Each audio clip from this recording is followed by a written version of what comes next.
하나님께 맡긴다는 말을 우리는 너무 쉽게 사용합니다. 기도 끝에 주님께 맡깁니다 라고 말하면 마치 모든 것이 정리된 것처럼 느껴집니다. 그러나 이상하게도 밤이 되면 마음은 더 무거워지고 불은 꺼졌는데 생각은 꺼지지 않습니다. 맡겼다고 말했는데 가슴은 여전히 조여옵니다. 새벽녘에 눈을 뜨면 이미 맡겼다던 그 문제들이 다시 머리맡에 앉아 있습니다. 그래서 우리는 스스로에게 묻습니다. 내 믿음이 약해서 그런 걸까? 이 질문은 오래된 신앙인에게도 이제 막 신앙의 길에 들어선 사람에게도 똑같이 찾아옵니다. 믿음의 연수가 늘어날수록 마음이 더 단단해질 것이라 기대했지만 현실은 그렇지 않습니다. 오히려 시간이 지날수록 더 많은 것을 붙들고 더 많은 것을 통제하려고 애쓰는 자신을 발견하게 됩니다. 어느 날 상담실에 앉아있던 한 노인의 눈빛이 아직도 잊히지 않습니다. 수십 년간 신앙생활을 해온 사람이었습니다. 자녀의 문제도, 배우자의 사업도, 자신의 건강도 늘 하나님께 맡긴다고 기도해 왔다고 했습니다. 그런데 그 고백 끝에는 언제나 같은 질문이 따라붙었습니다. 그런데 왜 제 마음은 이렇게 불안할까요? 그 말은 단순한 하소연이 아니었습니다. 오랜 세월 쌓인 피로와 실망, 그리고 스스로에 대한 의문이 모두 담긴 고백이었습니다. 그 순간 깨닫게 되었습니다. 이분은 오랜 시간 하나님께 맡겼다고 말했지만 실제로는 한 번도 완전히 맡긴 적이 없었다는 것을요. 그리고 더 놀라운 사실은 이분만의 이야기가 아니라는 점이었습니다. 우리 대부분이 같은 자리에 서 있습니다. 기도는 하지만 내려놓지 못하고 맡긴다고 말하지만 여전히 움켜쥐고 있습니다. 우리는 흔히 이렇게 생각합니다. 믿음이 충분히 생기면 맡길 수 있을 거라고. 지금은 믿음이 약해서 아직 못 맡기는 거라고. 그래서 더 기도하고, 더 배우고, 더 확신이 생기기를 기다립니다. 그러나 성경의 흐름은 그와 반대입니다. 믿음이 생겨서 맡기는 것이 아니라 맡기기 때문에 믿음이 시작됩니다.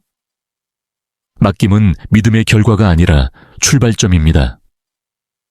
내 짐을 여호와께 맡기라고 말할 때 성경은 그 다음을 이렇게 말합니다. 그가 너를 붙드신다고. 붙드심을 먼저 이해하라고 하지 않습니다. 맡기라고 말합니다.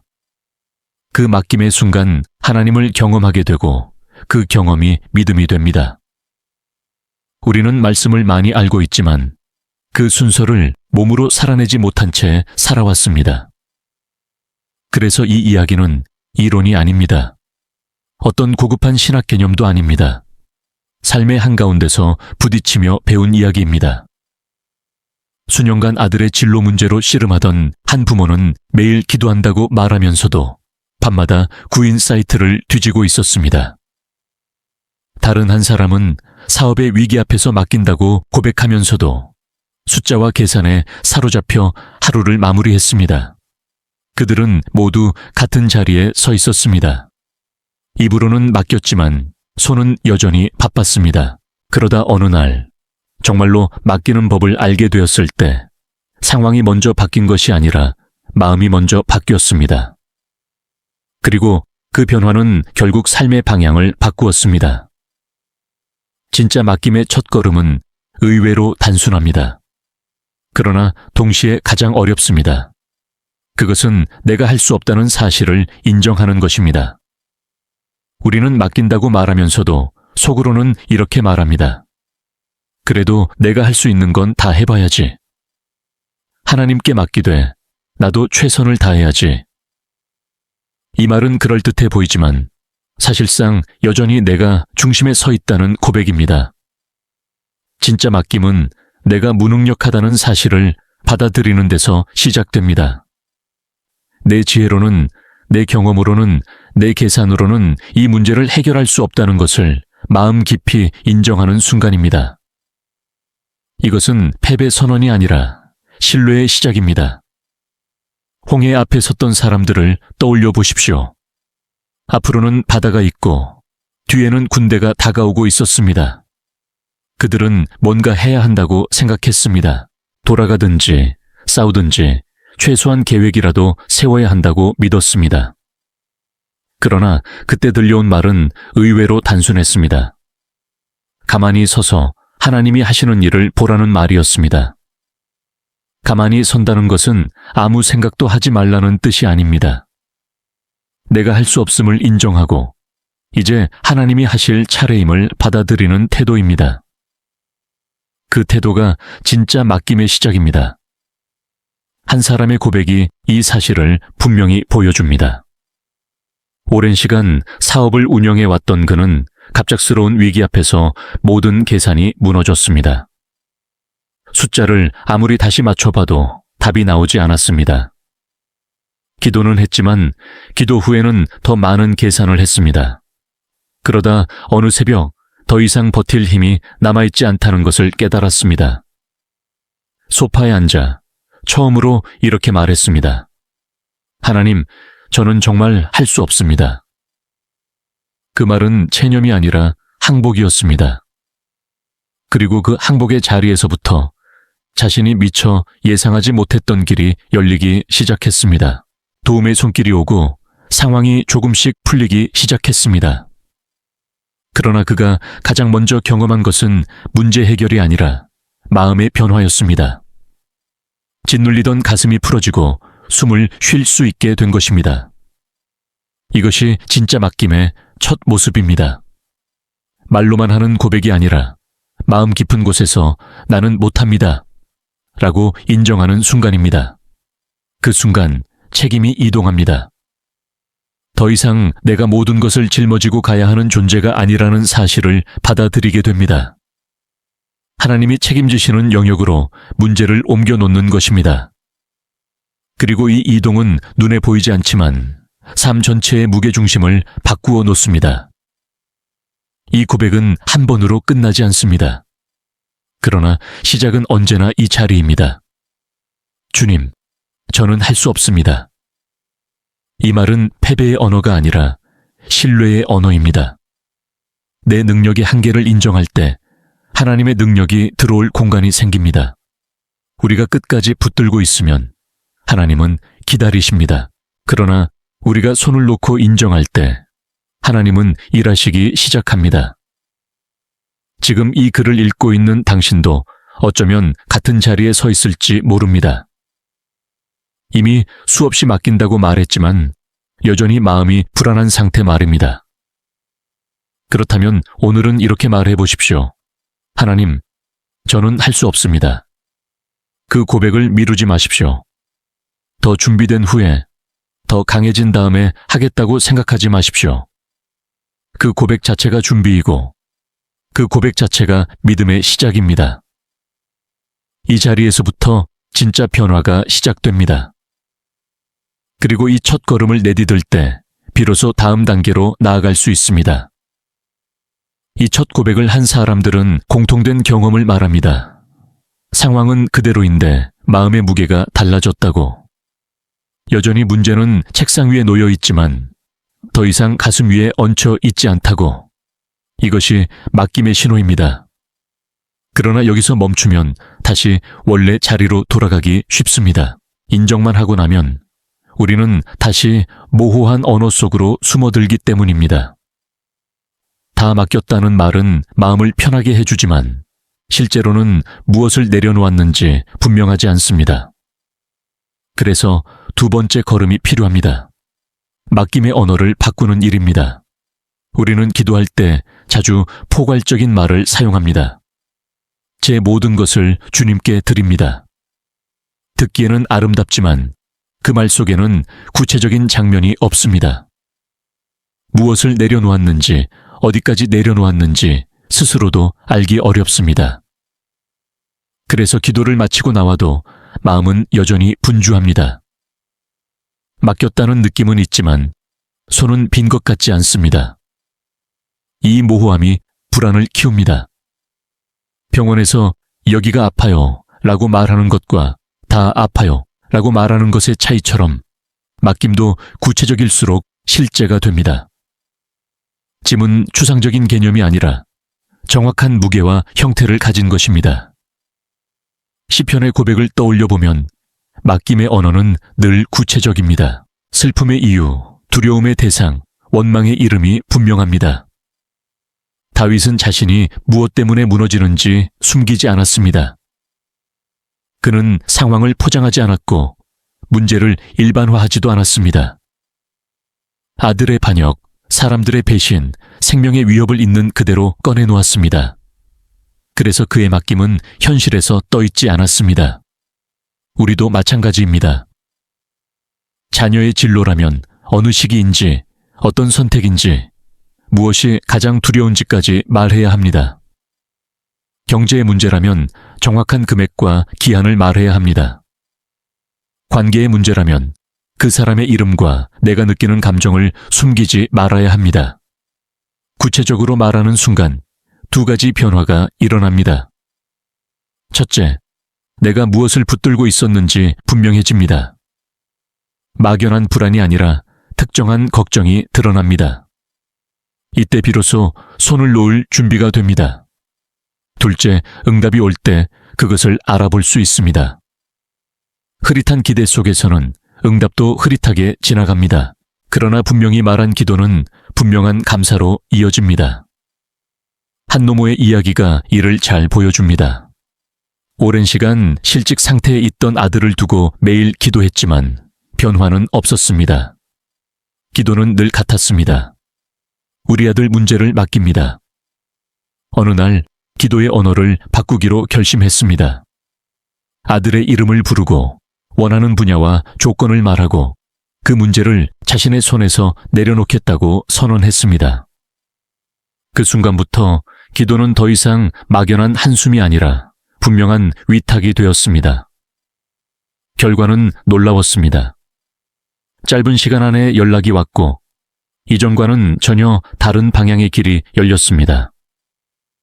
그러나 더 중요한 변화는 그 과정에서 그녀의 마음이 흔들리지 않았다는 점입니다. 결과를 기다리는 동안에도 이미 맡겼다는 확신이 그녀를 붙들었습니다. 구체적으로 말하는 것은 요구를 늘리는 일이 아닙니다. 오히려 통제를 내려놓는 일입니다. 내가 원하는 모든 조건을 하나님께 맡기는 순간 그 조건을 스스로 관리하려는 집착에서 자유로워집니다. 이제 그것은 내가 해결해야 할 과제가 아니라 하나님께서 다루실 영역이 됩니다. 그래서 기도는 요구가 아니라 이양이 됩니다. 책임을 넘기는 언어로 바뀝니다. 그러나 여기에도 함정이 있습니다. 인정했고 구체적으로 말했는데도 삶이 달라지지 않는 이유는 무엇일까요? 대부분의 경우 행동이 바뀌지 않았기 때문입니다. 기도는 바뀌었지만 손은 여전히 바쁘게 움직이고 있습니다. 그래서 세 번째 걸음이 필요합니다.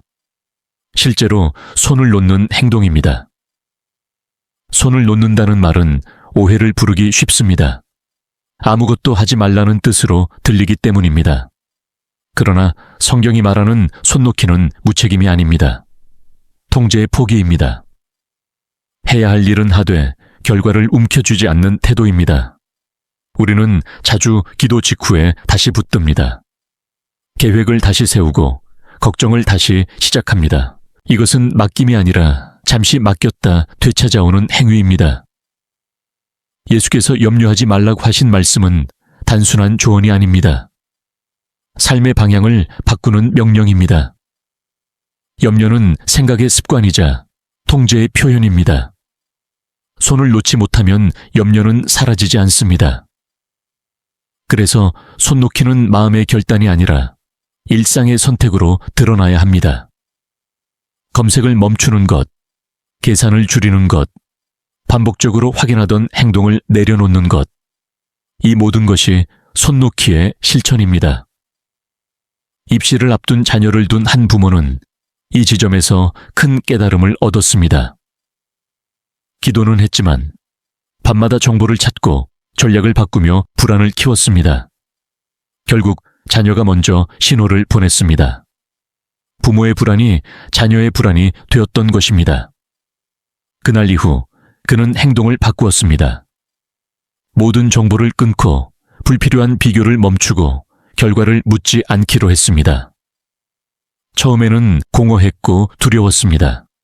그러나 시간이 지나자 아이의 표정이 달라졌고 공부의 리듬이 돌아왔습니다. 결과는 예상보다 좋았지만 더 큰 선물은 과정에서 경험한 평안이었습니다. 손을 놓으면 하나님이 일하신다는 말은 마술 같은 표현이 아닙니다. 우리가 통제의 자리를 비워야 하나님이 개입하실 공간이 생긴다는 뜻입니다. 우리가 끝까지 붙들고 있으면 하나님은 우리의 선택을 존중하시며 기다리십니다.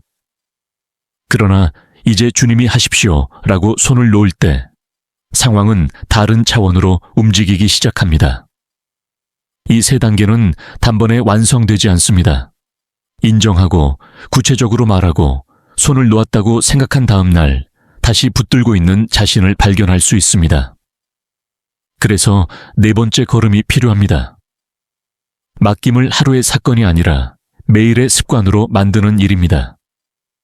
하나님의 은혜가 아침마다 새롭듯 우리의 불안도 아침마다 새롭습니다. 어제 맡겼던 문제는 오늘 아침 다시 고개를 듭니다. 그래서 맡김도 매일 새로워야 합니다. 하루치 은혜를 구하라는 기도처럼 하루치 맡김이 필요합니다. 오늘의 걱정은 오늘 내려놓고 내일의 걱정은 내일 맡기는 것입니다. 한 자영업자는 이 사실을 몸으로 배웠습니다. 처음 맡겼을 때 아무 변화가 없자 그는 실망했습니다. 그러나 매일 아침 문을 열기 전 같은 고백을 반복하기로 했습니다. 오늘도 이 문제를 주님께 맡깁니다. 며칠이 지나자 마음이 달라졌고 몇 주가 지나자 상황이 움직였습니다. 그는 나중에 이렇게 말했습니다. 하나님이 움직이시기 전에 제 마음이 먼저 움직였어요. 매일의 맡김은 상황을 조종하기 위한 주문이 아니라 마음을 하나님께 맞추는 훈련입니다. 이 반복 속에서 우리는 한 가지 분명한 증거를 경험하게 됩니다. 그것이 다섯 번째 걸음입니다. 평안입니다. 진짜로 맡겼을 때 나타나는 가장 확실한 표지는 상황의 변화가 아니라 마음의 변화입니다. 이해할 수 없는 평안이 찾아옵니다. 문제는 여전히 있지만 불안은 줄어듭니다. 이 평안은 논리로 설명되지 않습니다. 그래서 성경은 이것을 모든 지각을 뛰어넘는 평안이라고 부릅니다. 많은 사람들은 문제가 해결되면 평안해질 것이라고 생각합니다.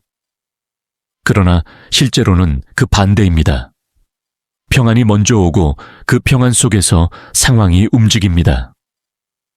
중병을 진단받은 가족을 돌보던 한의는 이 순서를 분명히 경험했습니다. 결과를 내려놓고 맡긴 순간 눈물 속에서 평안이 찾아왔습니다. 상황은 변하지 않았지만 마음은 더 이상 무너지지 않았습니다. 그 평안은 긴 시간 동안 그를 지탱했고 결국 놀라운 회복으로 이어졌습니다. 그러나 그가 강조한 것은 결과가 아니라 과정에서의 평안이었습니다. 이 평안이 없다면 다시 돌아가야 합니다. 어디에서 손을 놓지 못했는지, 무엇을 구체적으로 말하지 않았는지 점검해야 합니다. 평안은 맡김의 증거이며 하나님이 일하고 계신다는 신호입니다.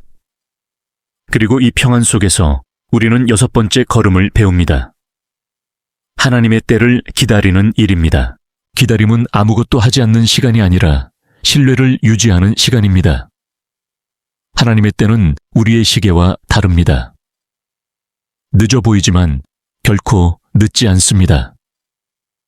오히려 우리가 상상한 것보다 더 큰 결과를 준비하고 있는 경우가 많습니다. 한 프로젝트를 놓친 후 좌절했던 한 사람은 몇 달 뒤 더 큰 기회를 받았습니다. 그 시간 동안 그는 준비되었고 환경도 정리되었습니다. 나중에 돌아보니 기다림은 공백이 아니라 준비의 시간이었습니다. 하나님의 때는 설명보다 경험으로 이해됩니다. 기다림 끝에 우리는 고백하게 됩니다. 이때가 가장 좋았어요. 마지막 걸음은 감사입니다. 아직 응답이 보이지 않아도 감사하는 태도입니다. 감사는 결과에 대한 반응이 아니라 신뢰의 표현입니다. 감사할 때 우리는 이미 하나님이 일하실 것을 전제합니다. 그래서 감사는 맡김의 완성입니다. 감사는 하나님의 능력을 여는 열쇠처럼 작동합니다. 불평은 문 앞에서 멈추게 하지만 감사는 안으로 들어가게 합니다. 이 모든 과정을 지나며 우리는 하나의 사실을 배웁니다. 맡김은 기술이 아니라 관계라는 것입니다. 하나님을 신뢰하는 관계 속에서만 가능한 선택입니다. 그리고 이 관계는 하루아침에 만들어지지 않습니다. 그러나 오늘 한 걸음을 내디딜 수는 있습니다. 인정하고, 말하고, 놓고, 반복하고, 평안을 지키고, 기다리며 감사하는 삶. 이 길 위에서 우리는 비로소 알게 됩니다. 맡긴 후에 믿음이 생긴다는 말의 의미를. 우리는 이 지점에서 자주 스스로를 오해합니다. 평안이 왔다고 해서 더 이상 아무 감정도 느끼지 않는 상태가 되는 것은 아닙니다. 진짜 맡김 이후에도 두려움은 순간적으로 찾아옵니다. 옛 습관처럼 걱정이 문을 두드립니다. 그러나 이전과 다른 점은 그 걱정이 집 안으로 들어와 주인이 되지 못한다는 것입니다. 문 앞에서 멈춥니다. 이미 맡겼다는 기억이 마음을 지켜주기 때문입니다. 이것이 평안의 본질입니다. 감정이 사라지는 것이 아니라 감정 위에 서게 되는 상태입니다. 하지만 많은 사람들은 여기서 다시 흔들립니다. 평안은 왔는데 시간이 지나도 눈에 보이는 변화가 없기 때문입니다. 그래서 마음속 질문이 시작됩니다. 정말 하나님이 들으셨을까? 언제까지 기다려야 할까? 이 질문은 믿음이 없어서가 아니라 인간이기 때문에 생기는 질문입니다. 그래서 6번째 단계가 필요합니다. 하나님의 때를 받아들이는 훈련입니다. 하나님의 때를 기다린다는 것은 단순히 시간을 보내는 것이 아닙니다. 그것은 관점을 바꾸는 일입니다. 지금 이 순간을 실패나 공백으로 해석하지 않고 준비의 시간으로 해석하는 선택입니다. 우리는 결과가 없으면 아무 일도 일어나지 않는다고 생각합니다. 그러나 성경의 흐름을 보면 하나님은 가장 조용한 시간에 가장 깊은 일을 하십니다. 땅 속에서 씨앗이 자라는 동안 겉으로는 아무 변화가 없는 것처럼 보입니다. 그러나 그 시간 없이는 열매도 없습니다. 아브라함이 약속을 받고도 긴 세월을 기다려야 했던 이유는 하나님이 약속을 잊으셨기 때문이 아닙니다. 그 기다림 속에서 아브라함은 약속을 받는 사람에서 약속을 신뢰하는 사람으로 변화되었습니다. 요셉 역시 꿈을 받았지만 바로 그 자리에서 꿈의 자리에 앉지 않았습니다. 감옥과 노예의 시간을 지나며 그는 통치자가 되기 위한 내면을 준비받았습니다. 기다림은 벌이 아니라 준비입니다. 하나님은 시간을 낭비하지 않으십니다. 우리는 종종 이렇게 말합니다. 이 정도면 충분히 기다렸잖아요. 그러나 하나님의 때는 우리의 인내심을 기준으로 정해지지 않습니다. 하나님의 때는 하나님의 목적을 기준으로 정해집니다. 그리고 그 목적에는 항상 우리의 유익이 포함되어 있습니다. 지금 당장 원하는 것을 얻지 못했다고 해서 하나님이 더 나쁜 것을 주시려는 것은 아닙니다. 오히려 더 큰 것을 주시기 위해 작은 것을 잠시 미루시는 경우가 많습니다. 한 사람의 경험이 이 진리를 잘 보여줍니다. 그는 인생에서 가장 큰 기회를 놓쳤다고 생각했습니다. 모든 준비를 마쳤고 기도도 했고 결과만 기다리고 있었는데 문이 닫혔습니다. 그 순간 그는 좌절했습니다. 맡겼는데 왜 안 됐을까? 그러나 몇 달 뒤 그 문이 닫힌 자리에 더 넓은 길이 열렸습니다. 이전의 기회가 그의 그릇을 넘는 것이었음을, 그래서 그를 보호하기 위해 하나님이 멈추게 하셨음을 그는 나중에서야 알게 되었습니다. 기다림의 시간은 그를 단단하게 만들었고 더 큰 책임을 감당할 수 있는 사람이 되게 했습니다. 하나님의 때를 기다린다는 것은 결과를 포기한다는 뜻이 아닙니다. 결과를 신뢰 속에 맡겨두는 것입니다. 그래서 기다림은 수동이 아니라 적극적인 신뢰입니다. 불안에 쫓기지 않고 조급함에 끌려가지 않고 지금 할 수 있는 오늘의 몫을 살아내는 것입니다. 이것이 맡김의 성숙한 모습입니다. 그리고 이 기다림의 자리에서 마지막 단계가 우리를 부릅니다. 감사입니다. 많은 사람들에게 감사는 결과가 나온 뒤에 하는 의식처럼 여겨집니다. 일이 잘 풀렸을 때, 응답을 받았을 때 드리는 인사말 정도로 생각합니다. 그러나 성경이 말하는 감사는 그보다 훨씬 깊습니다. 감사는 상황에 대한 평가가 아니라 하나님에 대한 신뢰의 표현입니다. 아직 아무것도 변하지 않았는데 감사할 수 있을까요? 인간적으로 보면 이상한 일입니다. 그러나 믿음의 언어로 보면 감사는 가장 강력한 고백입니다. 아직 보이지 않지만 이미 일하고 계심을 믿습니다. 이것이 감사의 본질입니다. 그래서 감사는 맡김의 마지막이자 가장 높은 단계입니다. 이 단계에 이르면 더 이상 결과에 매달리지 않습니다. 결과를 통해 하나님을 증명하려 하지 않고 하나님을 신뢰하기 때문에 결과를 기다릴 수 있게 됩니다. 한 노년의 여인은 이 감사를 선택함으로 삶의 방향이 바뀌었습니다. 해결되지 않은 문제 앞에서 그는 더 이상 걱정하지 않기로 결심했습니다. 대신 매일 같은 말을 반복했습니다. 아직은 모르지만 감사합니다. 그 감사는 처음엔 어색했고 공허하게 느껴졌습니다. 그러나 반복될수록 그의 마음은 가벼워졌습니다. 그리고 어느 날 그가 전혀 예상하지 못했던 방식으로 길이 열렸습니다. 그는 이렇게 말했습니다. 제가 감사했기 때문에 해결된 게 아니라 감사하는 동안 하나님을 더 신뢰하게 되었어요. 그리고 그 신뢰가 제 삶을 지켜줬어요. 감사는 문제를 부정하는 태도가 아닙니다. 오히려 문제를 하나님께 완전히 넘겼다는 증거입니다. 그래서 감사는 말로만 하는 긍정이 아니라 책임의 이양입니다. 이제 이 문제는 제 손에 있지 않습니다. 라고 선언하는 행위입니다. 감사할 때 우리는 더 이상 문제의 주인이 아닙니다. 하나님이 주인이 되십니다. 이 7가지의 흐름을 다시 돌아보면 하나의 공통점이 드러납니다. 맡김은 점점 나가 사라지는 과정이라는 것입니다. 처음에는 내가 할 수 없음을 인정하고, 그 다음에는 내가 붙들고 있는 것을 말로 드러내고, 그 다음에는 행동으로 내려놓고 매일 반복하며 평안 속에서 기다리고 결국 감사로 하나님께 자리를 내어드립니다. 이 과정 속에서 우리의 믿음은 설명이 아니라 경험이 됩니다. 그래서 맡김 이후에 믿음이 생긴다는 말은 추상적인 문장이 아닙니다. 맡기기 전에는 믿음이 개념이지만 맡긴 후에는 믿음이 기억이 됩니다. 그때도 하나님이 하셨다는 기억 말입니다. 그 기억은 다음 문제 앞에서 우리를 붙들어 줍니다. 그래서 맡김은 한 번의 사건이 아니라 평생의 방향이 됩니다.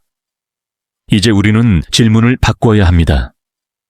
왜 이렇게 불안할까가 아니라 나는 무엇을 아직 붙들고 있을까라는 질문으로 말입니다. 불안은 죄가 아닙니다. 그러나 불안을 붙들고 사는 것은 선택입니다. 우리는 내려놓을 수 있습니다.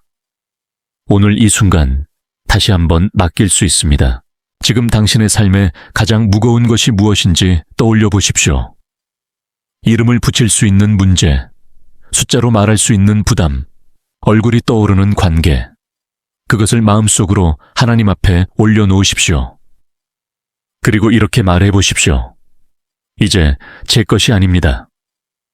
그 고백 하나로 모든 것이 즉시 바뀌지 않을 수도 있습니다. 그러나 분명한 한 가지는 바뀝니다.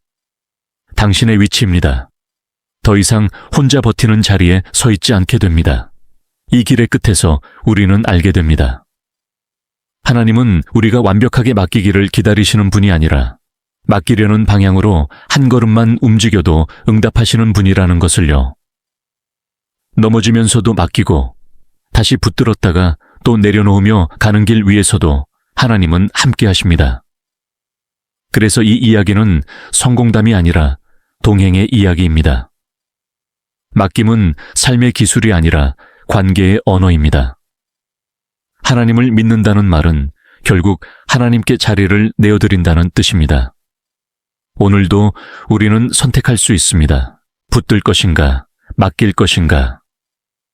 그리고 그 선택의 끝에서 우리는 다시 고백하게 될 것입니다. 정말로 맡긴 후에 믿음이 생겼다고. 우리가 이 여정을 따라오다 보면 한 가지 중요한 사실을 마주하게 됩니다. 진짜 맡김은 어떤 특별한 감정 상태를 유지하는 능력이 아니라는 점입니다. 평안은 계속 유지해야 하는 성취물이 아니라 다시 돌아갈 수 있는 자리입니다. 오늘은 평안했지만 내일은 흔들릴 수 있습니다.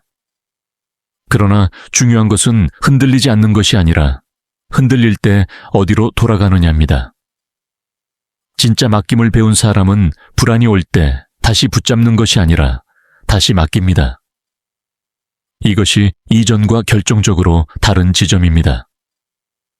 많은 사람들은 또 불안해졌어요 라고 말하며 스스로를 자책합니다. 하지만 그 불안 자체가 실패의 증거는 아닙니다. 오히려 아직 인간이라는 증거입니다. 중요한 것은 불안이 찾아왔을 때 그것을 붙들고 분석하며 키우느냐, 아니면 그것을 다시 하나님께 건네느냐입니다. 맡김은 단발적인 결단이 아니라 반복되는 선택입니다. 그래서 맡김은 훈련이고 이 훈련은 삶 속에서 점점 자연스러워집니다. 처음에는 맡기는데 많은 에너지가 듭니다. 기도하고 다짐하고 애써 손을 놓아야 합니다. 그러나 시간이 지나면 맡김은 점점 더 빠르게 이루어집니다. 불안이 찾아오는 시간과 내려놓는 시간 사이의 간격이 짧아집니다. 이것이 믿음이 자란다는 뜻입니다. 믿음은 더 이상 흔들리지 않는 상태가 아니라 흔들려도 빨리 돌아올 수 있는 능력입니다. 이 지점에서 우리는 종종 오해합니다. 맡겼으니 이제는 아무 생각도 하지 말아야 한다고, 아무 준비도 하지 말아야 한다고 생각합니다. 그러나 맡김은 무책임이 아닙니다. 오히려 가장 성숙한 책임의 형태입니다. 내가 할 수 있는 오늘의 몫은 충실히 하되 내가 통제할 수 없는 내일의 결과는 하나님께 남겨두는 태도입니다. 이 균형이 무너지면 맡김은 방임이 되거나 집착으로 변질됩니다. 하루를 살아가며 우리는 끊임없이 이 균형을 조정합니다.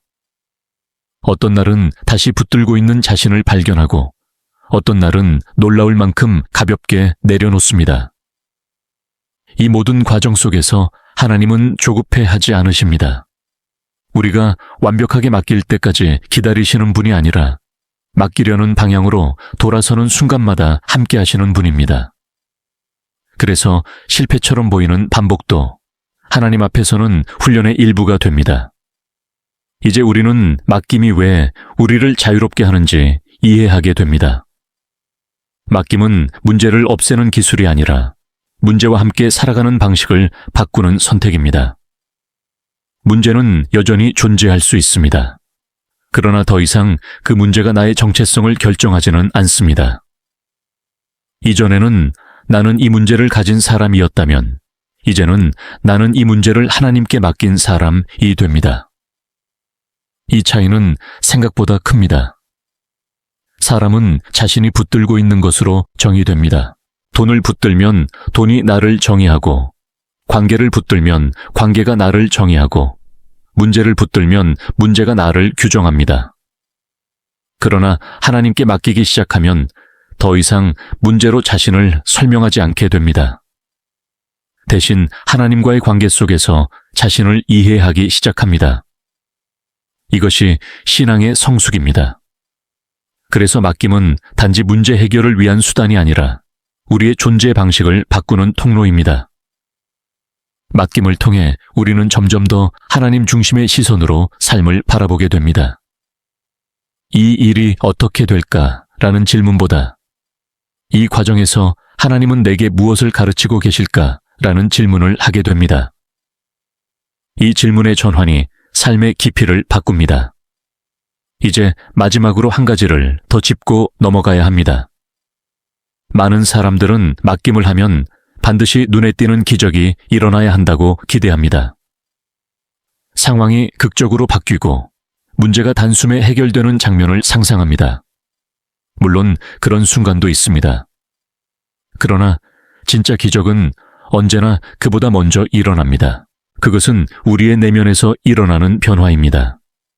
문제가 해결되기 전에 평안이 오는 것, 결과를 알기 전에 감사할 수 있게 되는 것, 불안 속에서도 오늘을 살아낼 힘을 얻는 것, 이것이 진짜 기적입니다. 그리고 이 기적은 누구에게나 허락됩니다. 특별한 신앙인에게만 주어지는 보상이 아닙니다. 오늘 이 순간, 맡기기로 선택한 사람에게 주어지는 선물입니다. 그래서 우리는 이제 더 이상 언제 응답이 올까만 묻지 않습니다. 대신 이렇게 말할 수 있게 됩니다. 이미 하나님이 함께하고 계신다. 이 확신은 상황과 무관하게 우리를 붙들어 줍니다. 응답이 와도 흔들리지 않고 아직 오지 않아도 무너지지 않게 합니다. 이 여정을 통해 우리는 결국 하나의 고백에 이르게 됩니다. 하나님은 내가 모든 것을 내려놓을 때까지 기다리시는 분이 아니라 내가 내려놓지 못한 것을 인정하는 순간부터 함께 하시는 분이라는 고백입니다. 완벽한 맡김은 목표가 아니라 방향입니다. 그 방향으로 한 걸음 내딛는 순간 하나님은 이미 우리 곁에 계십니다. 이제 당신의 삶을 잠시 돌아보십시오. 그동안 맡긴다고 말했지만 여전히 붙들고 있던 것이 무엇인지, 하나님께 보여주지 않으려 했던 영역이 무엇인지 떠올려 보십시오. 그것을 지금 이 순간 말로든 마음으로든 하나님께 내어드리십시오. 아직도 두렵습니다. 라고 말해도 괜찮습니다. 완전히는 못 놓겠습니다. 라고 고백해도 괜찮습니다. 하나님은 그 정직한 고백 위에서 일하십니다. 맡김은 강한 사람이 하는 것이 아닙니다. 자신의 연약함을 숨기지 않는 사람이 하는 선택입니다. 그리고 그 선택은 언제나 환영받습니다. 하나님 앞에서는 연약함이 자격이 되기 때문입니다. 우리가 약함을 인정할 때 하나님은 강함으로 응답하십니다. 이제 우리는 다시 처음의 질문으로 돌아갑니다. 왜 맡겼다고 말했는데도 마음이 편하지 않았을까? 그 답은 단순합니다. 맡겼다고 말했지만 아직 맡기는 법을 몰랐기 때문입니다. 그러나 이제는 압니다. 인정하고 말하고 놓고 반복하고 평안을 지키고 기다리며 감사하는 이 길이 진짜 맡김의 길이라는 것을요. 이 길은 하루 만에 완성되지 않습니다. 그러나 분명한 것은 이 길을 걷기 시작한 사람은 이전과 같은 방식으로는 살 수 없다는 점입니다. 불안에 끌려가던 삶에서 신뢰로 걸어가는 삶으로 방향이 바뀌기 때문입니다. 그리고 이 방향 전환이 바로 믿음의 시작이자 성장입니다. 다음 순간에도 불안은 찾아올 수 있습니다. 그러나 그때마다 우리는 기억할 수 있습니다. 나는 다시 맡길 수 있다. 이 단순한 기억이 삶을 지켜줍니다. 맡김은 끝난 이야기가 아니라 오늘도 계속 쓰이는 이야기입니다. 그리고 그 이야기의 중심에는 언제나 하나님이 계십니다. 이제 이 이야기는 거의 끝자락에 다가왔습니다. 그러나 여기서 멈추기 전에 반드시 짚고 넘어가야 할 마지막 층위가 하나 더 있습니다. 많은 사람들은 맡김을 개인의 마음 상태나 문제 해결의 방식으로만 이해합니다. 하지만 진짜 맡김은 개인을 넘어 삶 전체의 태도를 바꾸는 힘을 가집니다.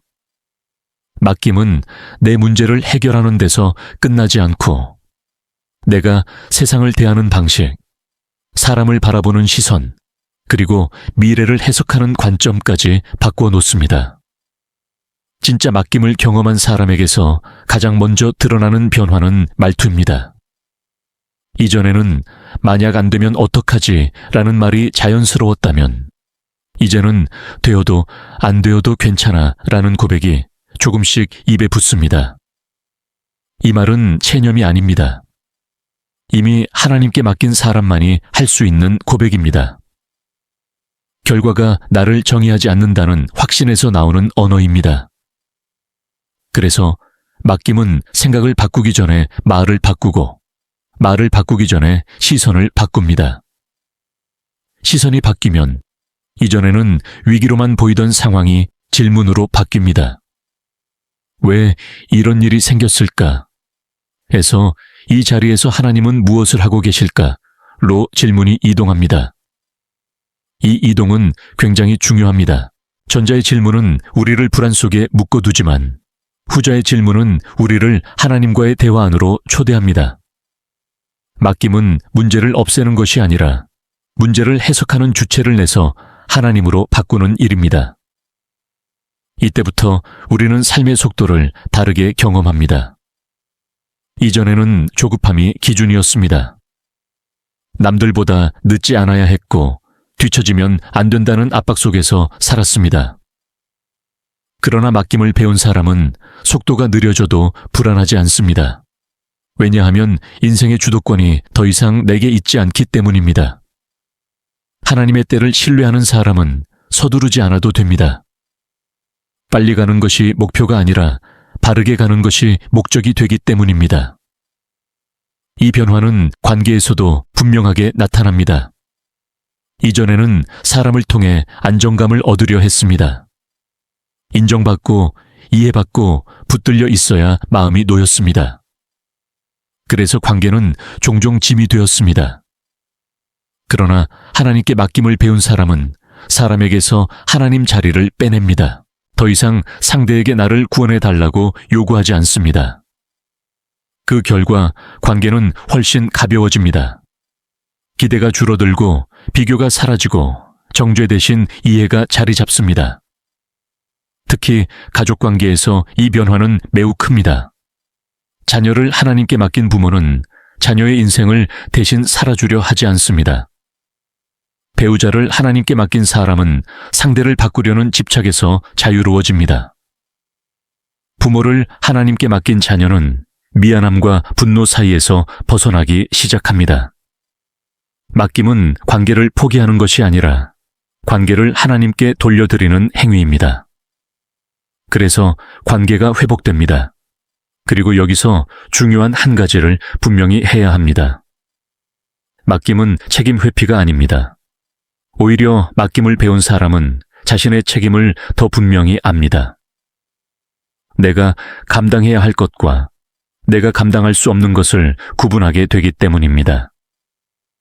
이전에는 모든 것을 책임지려다 무너졌다면 이제는 책임의 경계를 알기에 무너지지 않습니다. 이것이 영적 성숙입니다. 이 지점에서 우리는 다시 처음으로 돌아갑니다. 왜 많은 사람들이 오랜 신앙생활에도 불구하고 평안을 누리지 못했을까요? 이유는 단순합니다. 하나님을 믿으면서도 하나님께 자리를 내어드리지 않았기 때문입니다. 믿는다고 말했지만 삶의 결정권은 여전히 자신이 쥐고 있었기 때문입니다. 맡김은 믿음의 고백이 아니라 통제권의 이전입니다. 이 이전이 일어날 때 신앙은 머리에서 삶으로 내려옵니다. 이제 우리는 안목을 갖게 됩니다. 어떤 문제가 생겼을 때 즉각적인 해결 여부로 하나님의 일하심을 판단하지 않습니다. 대신 이렇게 말할 수 있게 됩니다. 아직은 모르지만 하나님은 이미 알고 계신다. 이 고백은 불안을 잠재웁니다. 왜냐하면 모든 것을 아시는 분께 이미 맡겨두었기 때문입니다. 그래서 맡김은 무지에서 오는 두려움을 신뢰에서 오는 평안으로 바꿉니다. 그리고 이 평안은 전염성이 있습니다. 맡김을 배운 사람 곁에 있으면 주변 사람들도 조금씩 숨을 고르게 됩니다. 왜냐하면 그 사람에게서 조급함이 사라지고 안정감이 흘러나오기 때문입니다. 이것이 신앙의 영향력입니다. 말로 설득하지 않아도 삶으로 증거가 됩니다. 저 사람은 왜 저렇게 평안하지? 라는 질문이 생기게 됩니다. 그 질문이 바로 복음의 시작입니다. 이제 이 긴 여정의 끝에서 우리는 하나의 단순한 진리에 도달합니다. 하나님은 우리가 완벽하게 맡기기를 요구하지 않으신다는 사실입니다. 오히려 하나님은 우리가 맡기지 못하는 부분까지도 알고 계십니다. 그래서 전부 맡깁니다 라는 선언보다 이 부분은 아직 못 맡기겠습니다 라는 정직한 고백을 더 귀하게 받으십니다. 하나님은 선언보다 방향을 보십니다. 맡김은 실패해도 다시 시작할 수 있는 은혜의 길입니다. 오늘은 내려놓았지만 내일은 다시 붙들 수 있습니다. 그러나 그때마다 우리는 다시 선택할 수 있습니다. 다시 맡길 수 있습니다. 이 반복 속에서 우리는 점점 더 하나님을 신뢰하는 사람이 되어갑니다. 이 과정 자체가 믿음입니다. 그래서 이제 우리는 더 이상 스스로에게 이렇게 묻지 않아도 됩니다. 나는 믿음이 왜 이렇게 없을까? 대신 이렇게 말할 수 있습니다. 나는 지금 배우는 중이다. 믿음은 타고나는 성격이 아니라 관계 속에서 자라는 능력입니다. 하나님과의 관계 속에서 맡김을 통해 자라나는 힘입니다. 이제 이 글을 마치며 당신에게 한 가지 제안을 드리고 싶습니다. 오늘 하루를 마무리하며 단 한 가지만 맡겨보십시오. 가장 크고 어려운 문제가 아니어도 좋습니다. 오늘 마음을 가장 흔들었던 그 한 가지면 충분합니다. 그리고 이렇게 말해 보십시오. 오늘은 여기까지입니다. 나머지는 주님께서 하십시오. 이 짧은 고백이 하루를 다르게 만듭니다. 그리고 내일 아침 다시 같은 고백을 하십시오. 오늘도 맡깁니다. 이 반복이 쌓이면 어느 순간 당신은 깨닫게 될 것입니다. 문제는 여전히 있지만 나는 더 이상 그 문제에 눌려있지 않다는 사실을요. 이것이 맡김의 능력입니다. 이제 정말 마지막입니다. 이 긴 이야기를 여기까지 함께 걸어온 당신은 이미 한 걸음을 내디뎠습니다. 이해했다는 것만으로도, 마음이 움직였다는 것만으로도 변화는 시작되었습니다. 하나님은 그 마음의 움직임을 소중히 여기십니다. 그리고 그 자리에서 함께 하십니다. 다음 장면은 당신의 삶 속에서 이어질 것입니다. 불안이 찾아올 때 다시 맡기십시오. 조급해질 때 하나님의 때를 기억하십시오. 아무 일도 일어나지 않는 것처럼 보일 때 감사로 문을 여십시오. 그 길 끝에서 당신은 분명히 고백하게 될 것입니다. 정말로 맡긴 후에 믿음이 생겼다. 이제 정말 마지막 장입니다. 더 덧붙일 교훈이 있어서가 아니라 이 이야기가 어디로 흘러가야 하는지 분명히 보여주기 위해서입니다. 맡김의 여정은 설명으로 끝나지 않습니다. 반드시 삶으로 이어지는 지점이 필요합니다.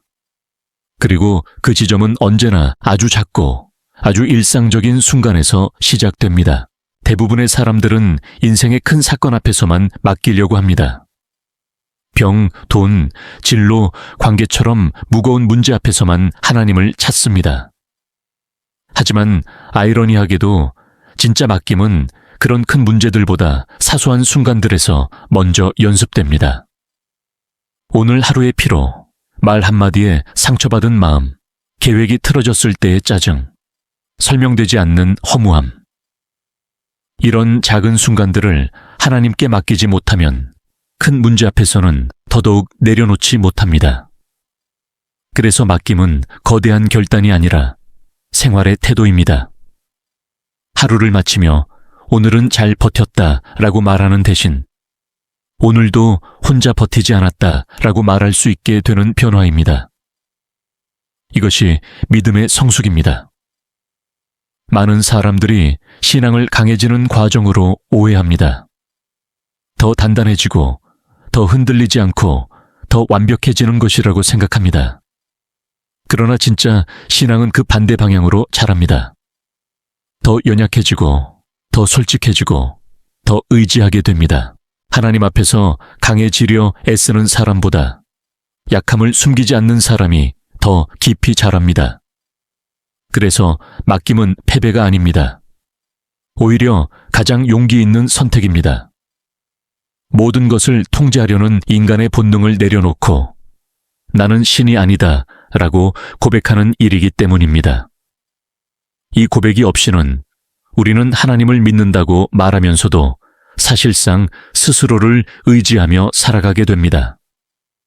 돌이켜보면 우리가 가장 무너졌던 순간들은 언제나 혼자 감당하려 했던 순간들이었습니다. 아무에게도 말하지 않고 하나님께조차 솔직하지 않았던 시간들입니다. 반대로 삶이 가장 단단해졌던 순간들은 문제의 크기와 상관없이 누군가와 특히 하나님과 함께 있었던 순간들이었습니다. 맡김은 그 함께 있음을 선택하는 일입니다. 이제 당신에게 더 이상 새로운 원리를 설명할 필요는 없을 것 같습니다. 이미 마음이 알고 있기 때문입니다. 이 글을 읽는 동안 당신의 머릿속에는 하나 혹은 몇 개의 장면이 떠올랐을 것입니다. 계속 떠오르는데 애써 밀어내고 있던 문제, 이름을 부르기조차 두려웠던 상황, 혹은 이건 내가 책임져야 해 라며 하나님 영역에서 제외시켜 두었던 영역 말입니다. 바로 그 지점이 지금 당신이 맡길 자리입니다. 완벽한 문장으로 기도하지 않아도 괜찮습니다. 눈물 없이도 괜찮고 확신이 없어도 괜찮습니다. 단지 이렇게 말해도 충분합니다. 하나님, 이건 아직 잘 모르겠습니다. 솔직히 아직은 두렵습니다. 그래도 제 손에서는 내려놓겠습니다. 이 고백 하나면 충분합니다. 하나님은 우리의 신앙 점수를 매기지 않으십니다. 얼마나 잘 맡겼는지를 평가하지 않으십니다. 하나님이 보시는 것은 방향입니다. 붙들고 가려는 방향인지, 맡기려는 방향인지, 그 방향이 하나님을 향해 있다면 속도는 중요하지 않습니다.